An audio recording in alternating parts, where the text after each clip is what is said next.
this is Tom and Ian from Cripplefish Games. In this video we will be explaining some of the gameplay mechanisms of the Daedalus Sentence.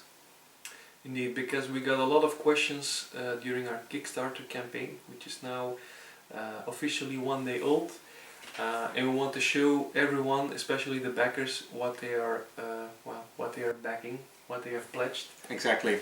Unfortunately, we don't have a prototype board available with us. It is currently in the United States, so we will have to move the location tiles manually. Yeah, but we have these very sexy cardboard tiles with images printed on them. With these we can show how the game is played. So exactly. We will also be substituting the normal production pawns for these basic pawns. So let's start. First of all, of course, we have to set up the board. We will start with the inner cell tiles. We will start by placing the blue tiles on the board, but first you shuffle them. After having them shuffled, we will place them in the board. And we will place them blind, so that we cannot see which tile is which. Then we will start with the red tiles. In each of the 3 outer rings, so red, yellow and green, there are 4 randomizer tiles, meaning that 2 of those tiles will be kept from the ring, and there is no knowing which of those 2 will be. So what we will do is we will first locate these 4 randomizer tiles. I already located my 4 randomizer tiles, so I will shuffle these and select 2 random and place the remaining 2 aside. The rest of these tiles will be placed in the ring. Again, we will place them with the undiscovered side facing upwards.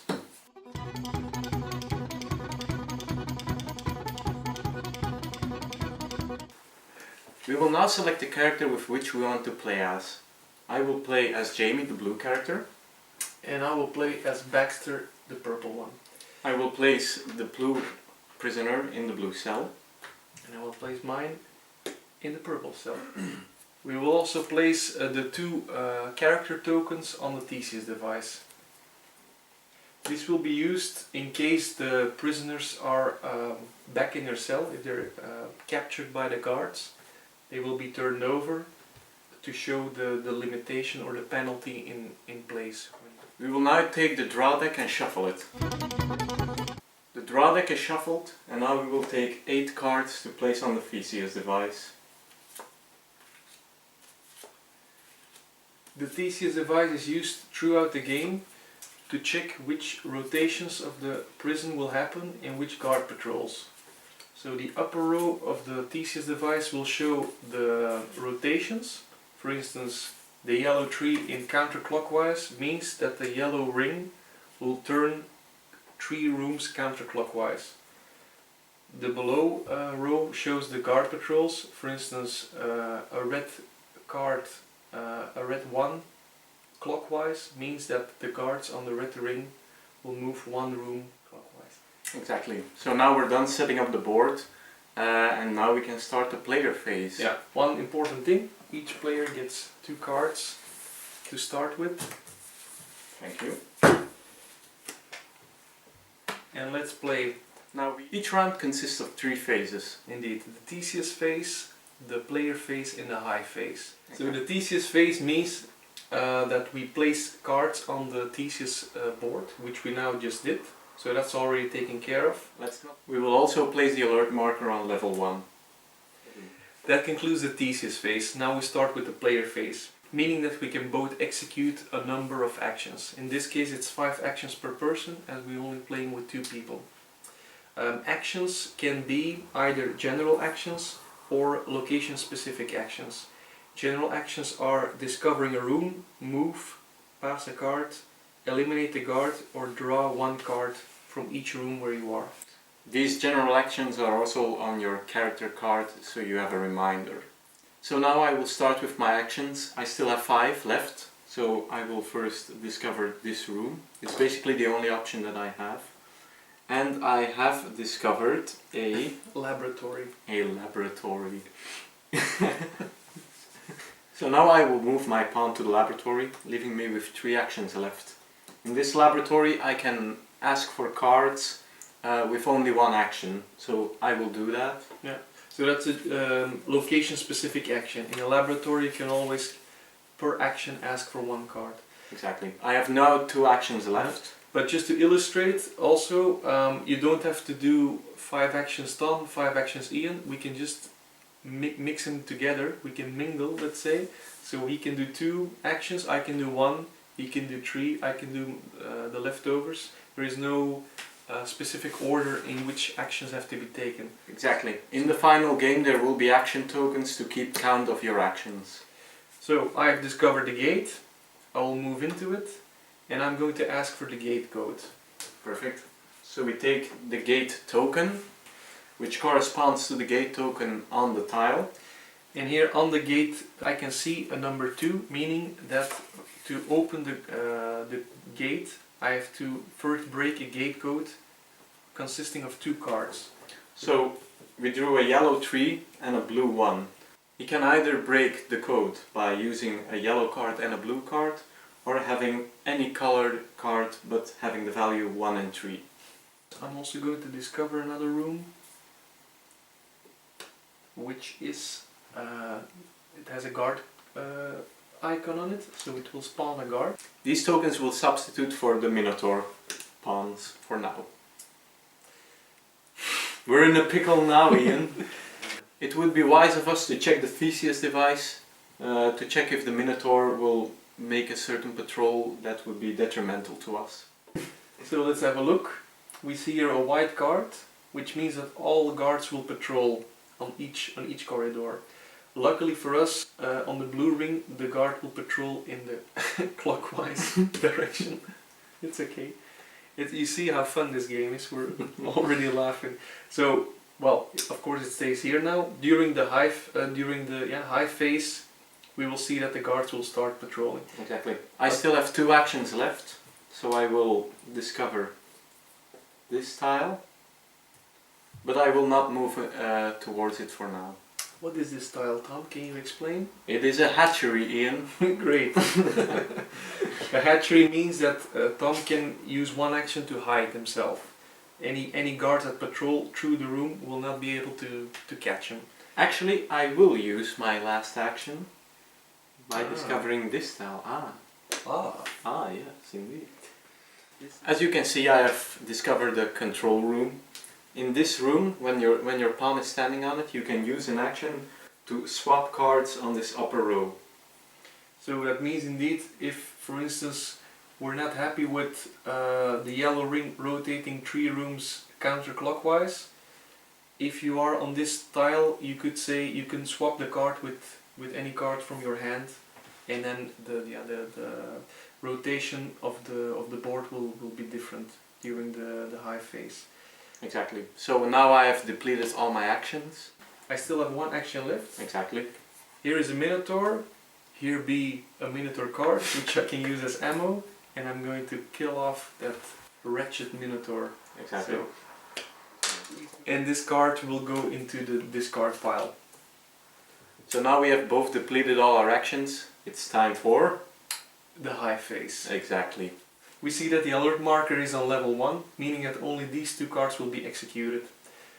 So we have a yellow 3 counterclockwise, meaning that the yellow ring will move counterclockwise 3 rooms. So let's do it.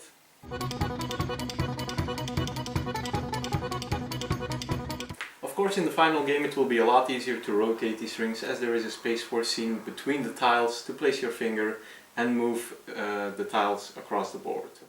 So we executed this action. We will now discard the yellow 3 and we place it on the discard pile. Then we have the guard rotations or guard patrols. You see here indeed the crazy white card, but actually since there are no guards on the board at the moment, we don't have to have any guards patrolling. Exactly, we can just discard the card and we place the remaining cards towards the left. As you can see, there are now 2 empty spaces at the final phase of the Theseus device, so we will take 2 new cards. As you can see, we drew a Loctite Scientist card and we place it here. Then for the second card, we're drawing a Minotaur card and we're placing it here. Looks like we're in a pickle, Ian. Yes, this is not good news at all. Okay, so by placing these two cards, we've concluded the Theseus phase. We will now go further on to the player phase.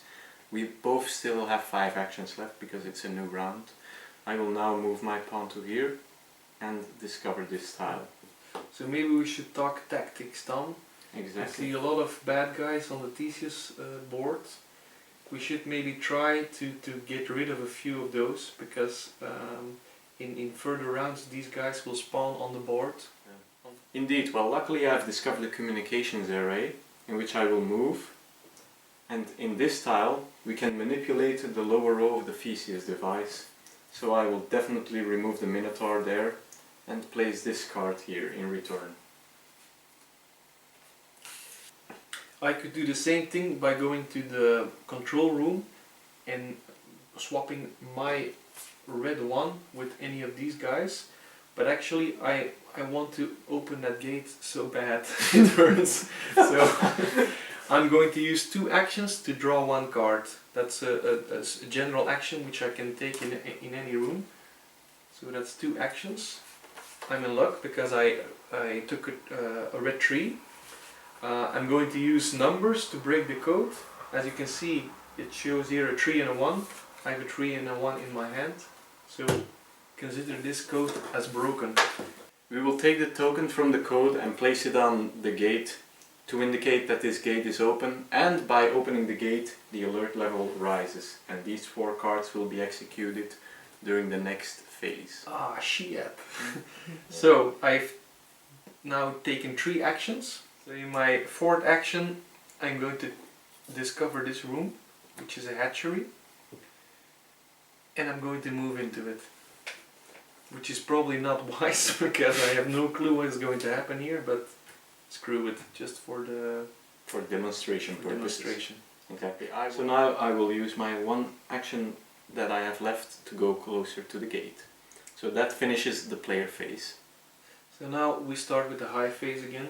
We see now that 4 cards will be executed. As you can see, the red ring will rotate twice counterclockwise. I was stood in the middle of a railroad track.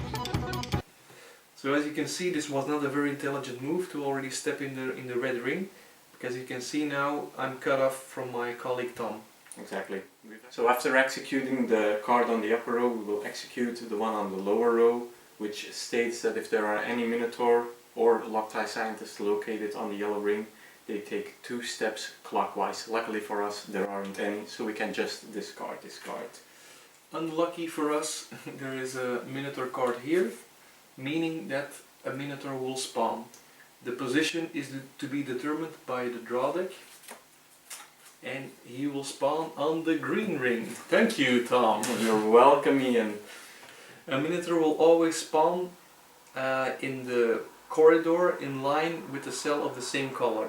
So in this case, he will spawn in the green corridor in line with the green cell.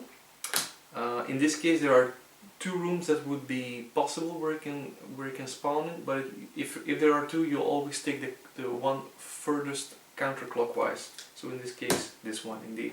Exactly. So the next step we have to take is move any Minotaur or Loctite that are located in the red ring. Fortunately for us, there aren't any, so we can discard this again. We move the remaining cards to the left, and we place 4 others.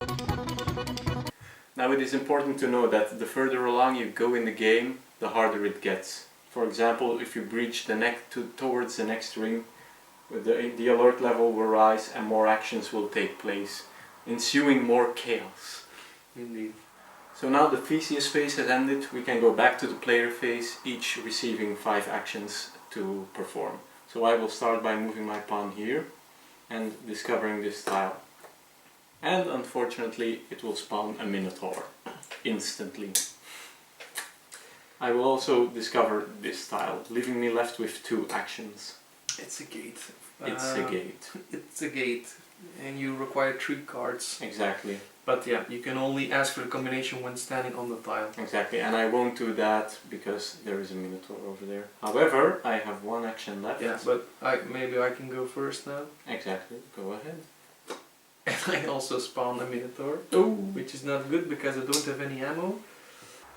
So maybe, as there are 2 guards spawned on the red ring, it would be a good idea to check the Theseus device. And as we can see, the guards on the red ring will move clockwise in the following phase. So, means that this guy would capture me, so I have to take precautions. Now I have 4 actions left, so I should be able to come up with a certain plan. So there are a few options that I could take. I could try to move back in the previous corridor. I could hide, or I can try to eliminate the Minotaur. I don't have any cards. How many actions do you have left, Tom? I only have 1 action left. So I will take out this Minotaur by using one of my cards. And we will place it on this card pile. I'm going to take a gamble and I'm going to ask for 1 card. Are you mad? And that's a very bad gamble. So I'm just going to hide here in the hatchery. To show that I'm in hiding, I'm going to place my pawn flat on the floor. That sounds strange. And that concludes my actions, and I believe you have depleted your actions as well. Exactly. So now it's time for the Theseus phase. We see that a Minotaur will spawn. So we will now draw a card to see in which ring it will spawn. And it's in the blue ring, so this could be very bad for us. In the blue ring. Yeah, so we know that well, it will spawn here in line with the blue cell. Exactly. So now it's time for the following. All Minotaur or Lacti will move clockwise. In the red ring. Yes, 1 step. This will move in my room, but since I'm in hiding, I will not be captured yet. Unfortunately, he can't escape yet. Yeah, I cannot do anything now unless that guard moves or Tom saves me. I'll try. This is very bad news. There will be a Lacti scientist spawning. We could have taken care of him. We could have tried to swap the card from the upper row by going to a control room. But yeah, for some reason we had other things to do, it seems, so we didn't do that. So yeah, a Lacti will always start in the Lacti spawning chamber, which is here next to the cells. Now a Lacti is something, yeah, it's a vile creature, let's say. It will move for each patrol. So no matter which ring the guards patrolling or the Minotaurs patrolling, the Lacti will always move with it, and it will also pass gates. Exactly. So it will actually hunt you down through the labyrinth. So now in the following actions, all guards or Minotaur and Lacti in the green ring will move clockwise, and we have a Minotaur in the green ring, so we'll move it clockwise too. Yep, twice, and so will the Lacti scientist. This first step will move it outside the spawning chamber, and then it will move clockwise as well. So this is a nasty situation, as he will hunt us down because he can move through the gates. Yeah. So we have Theseus phase again. Now it might be wise that Tom first rescues me, because otherwise I cannot take any of my actions since I'm a bit blocked at the moment. And so now I will move closer to Ian and eliminate the Minotaur. So my first action is to move there. These two are adjacent, so I can move there in one move. I will use my Minotaur card to dispose of the Minotaur. And I will, well, coming out of hiding doesn't take an action, so I'm here again, and I will move towards this room. I will discover this one, which is a control room. I'll further discover the ring, not knowing what perils lie ahead. So that's one, that's two. A hatchery. I also still have 3 left. So also a hatchery and a wall. So we haven't seen that before. A wall, yeah, as it suggests, is impassable by me or by any of the guards. Now would be a good time to check the perks of all the characters. All the characters have an individual and unique perk to them. For example, my character Jamie, she can discover tiles through a ventilation duct, and as it so happens I am standing on a ventilation duct. So I can discover this tile over here. And lo and behold, it is another ventilation duct. Yeah. And this concludes my actions. Yeah. So just to give a bit of more explanation about it, normally the ventilation ducts can only be used by players when the room is already discovered, and then they can move through it. But this can only happen when a gate has been opened. Now Jamie, the character of Tom, can do this without the gate being opened. So she can actually go into this ring, she can move to the gate, let's say, and open it from behind. Without a code. Yeah, which only takes one action and you don't need a code, so that's a terrific perk. So the perk of my character Baxter is that he can have a maximum hand size, two larger than normal. So normally we can have 5 cards, because we're playing with 2, we can have maximum 5 cards. My player can have 7 cards. Of course now I cannot show it because I only have 1. But Exactly. Trust me, if I could, I would have 7 cards. Exactly. So as you can see, you have to move the blue ring counterclockwise. Next is to move any Minotaur or Loctite to counterclockwise. So yeah, on the blue ring, first this Minotaur on the blue ring will move 2 rooms, and then of course the Loctite will move as well, capturing me. Too bad. If guards capture you, they are taken off the board. If a Loctite capture you, it remains on the board. I will move back to my cell. I have to discard all my cards that I have, and I have to turn over my character token, which will show a penalty. Exactly. The penalty in this case is that the laboratories are non-functional, meaning that we cannot retrieve any cards from the laboratory. Exactly. Until I'm freed. So now we will continue with the remaining cards as I am still active in the game. Thunderstruck.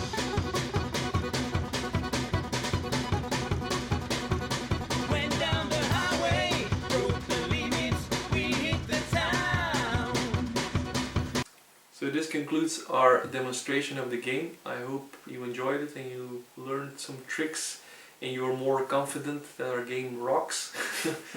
Unfortunately, as we stated before in the beginning of the video, we do not have all the required items to have a fluent gameplay, but we tried our best to give you a decent representation of how all the phases in the game go. Yeah. Exactly. Thank you for watching, and we hope you back our game.